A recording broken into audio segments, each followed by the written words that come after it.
chuan hei thang nang an lo kai a nakin a chiang zokin kan langa hei heng lai hian thang nang an bet thut thut a khi a lang thei lo mai the hei heng lai na hnuai a te hei lo pu hei heng lai hin tam mai hei khoi rau ma ti mai te hei thian pa lo pu ya lo khongan pa fa in vei na sa khop mai hei heng lai thing zar zong zong a hian he lai hi ente luang kar ente helai zar hin tam khop mai thang nang hei tram ma ruai te pon ya hei thu lai khu kapi te pon an lo khong ve khu sam var vo to te pon thang nang an lo khong ve a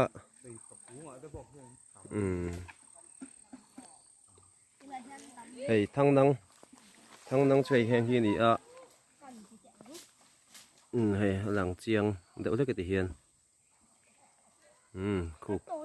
hàng khong te tối tụ a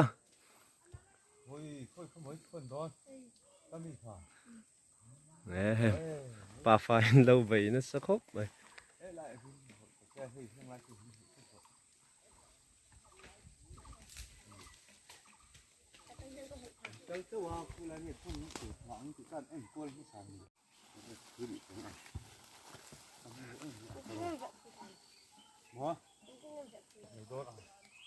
chuyện bà thì bà phải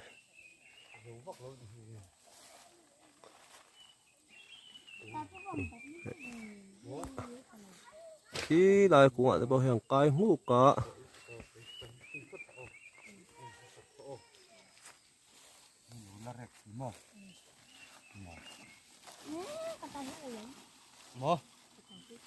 ăn chuột luôn mì con cái rẻ phi động con đầu chuột về để riêng nè rẻ phi để rồi phiệt phiệt cái cần so đó cho nó tập tới bơi thế à hay khó về lẽ nó khóc mãi hàn thiềm em hoặc rau pep mãi thằng năng cần khô về xin lên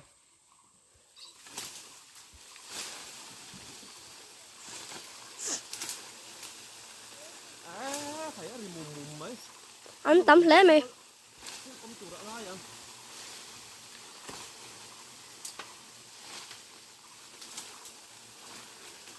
còn sóc nó sẽ lé mày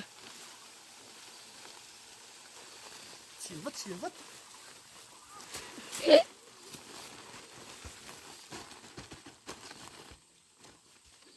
anh ôm em tắm lẩu té chun ôm mày cần khong lộ tính tụ rạ ngay à lên lại đó này kỳ lên rồi sang ăn thiếm riêu mấy kỳ ác của các phùi đậu sắc kèm azar thăng lắm bằng đậu thế không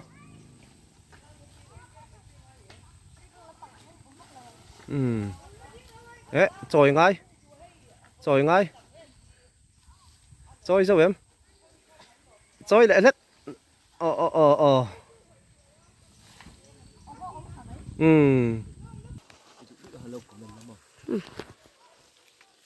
còn lại đó này tắm thế mày à nó thóc lại một mút rồi mày mấy lần xúc phố mày lọc ôi đấy khu chung hùn là lốc tệ cái khổm đúng mồn tao mày thế lại đây chuan thế là khi cần hội lại chín lúc không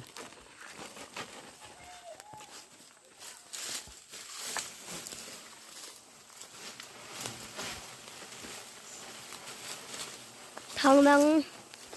ăn ôm á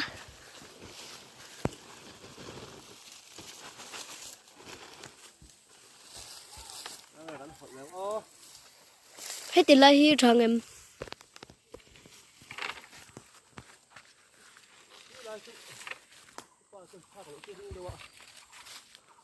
xem ok là tỷ lệ đó nè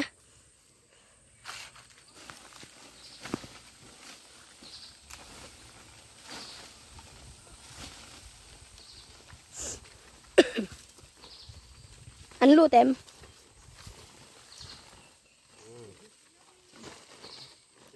nal tục coi mi ta rồi xu lom lại có cần biết cái cần tạ thế không đã thế đó cần tắc tắc một chút à mấy đấu khổ về chứ nó thắng năng con tụi nó còn biết ye về tụi em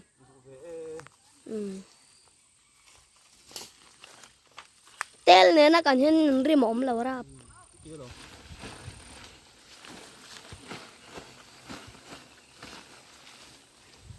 anh sóc một mút này thằng năng lìa đó mới tục anh lần chẳng thể luôn á lần phải rồi ở trong khu phi lên nè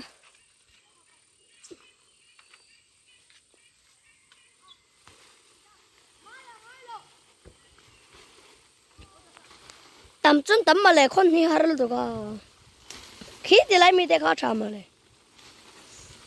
nã ra ran là ông ha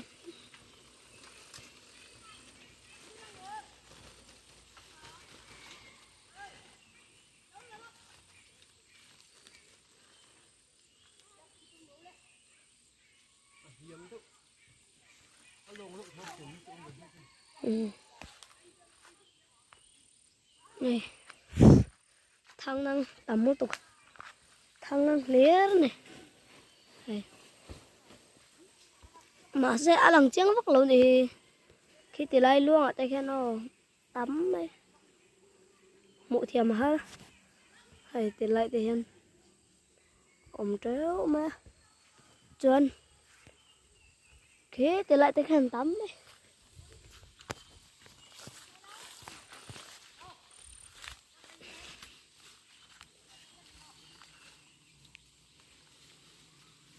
ngại hơn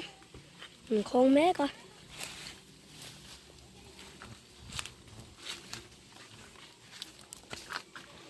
chụp thái lúc không con ở đây mềm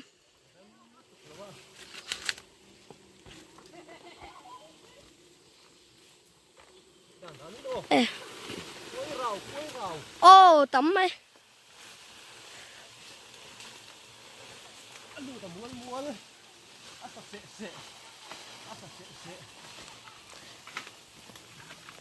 bón khóc mày chiang đâu lạc tuần làm sao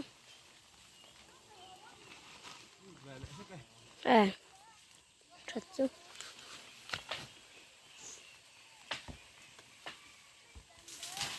apa tu zaman mo asang rap kita ki bor lui me heta apa cần lang á không tròn cô xây thật không á cần em nằng cô tắm không mày cô thì con tắm mày hay chân khóc một bút bát chuột để bỏ lỏng cho con này thì con thằng năng tôi này xe cổ khốt thì lại mày cô là lẽ lóc cái lá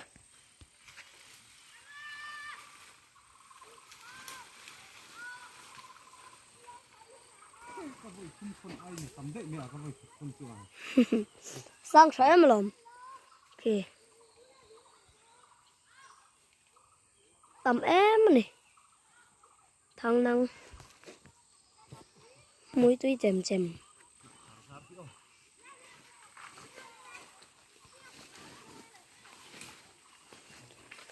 hết thì lại mi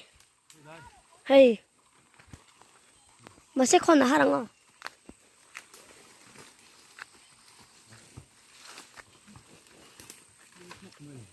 khi là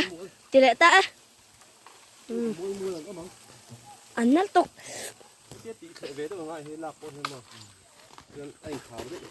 ăn lụt tôm về tém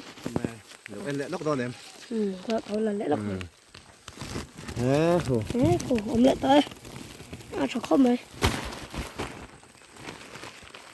Lột ẳng mua Bỏ mua. sợ lạc thì ai mi phải. Không lại tao đó này. Tôi lại.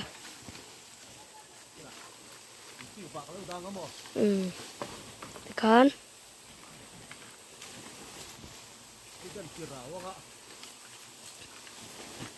Hay chú cho khó bằng ăn tắm gì rồi thằng năng con chân ấy để bỏ con anh căng vẹn đó này cô đã con chụp lẹ phốt thì là để con lỡ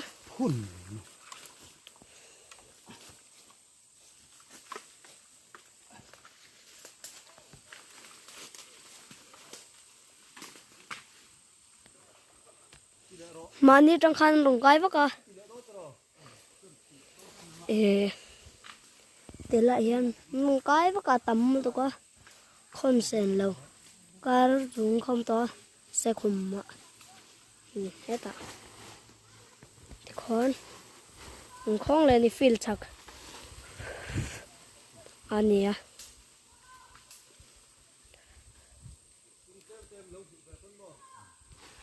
cố thì lại con sụp ra hành cần nãy lúc cái lạ ăn lần tọt vào mới theo không đo mì ba không đợi đo mì ở phía lối rất có việc vẫn làm hết trơn ok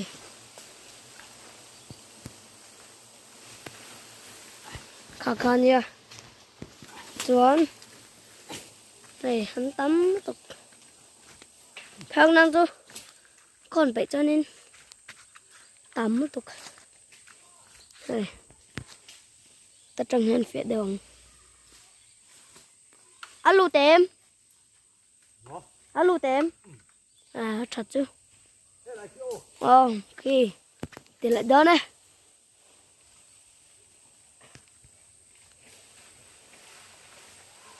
khi nó thóc múp múp mày trở tục thằng năng miên rồi sụp phô mày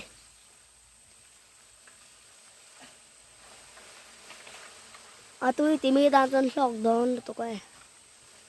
à việc tới cần so đó tiền cần tiền không chuyến ra trang lệ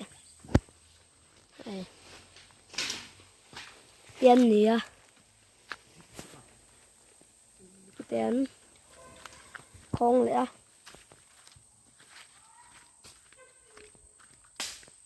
ốm lại tụi em thật chứ rồi cần này ngã có tiền tiền ăn muốn lại cần ông á cần hộp gì là chán tực Quy khóc mày. Này á nuồm ăn rồi à. Thằng năng không biết mấy đi, rốt quy khóc mày. Ồ, đây tỷ lệ đó đồng ô. Không hề. không lẽ cho nàng ô kita thằng năng rất là nhớ à giá tiếp bốn nổi liệt phùng mấy ma chân ma lẩu bốn nổi liệt cơ mắm lẩu thì lại tắc cái chân chal tục khi thì lại par rồi mất tại khi hành đâu tại một tiệm mấy tơ này à tắm được à khi thuộc lại tới khi ổ niếng đi. Em lại xin bốc ống. lẽ nó còn é cù tắm lên tao khóc mày rồi đây cần là đó ném Đây.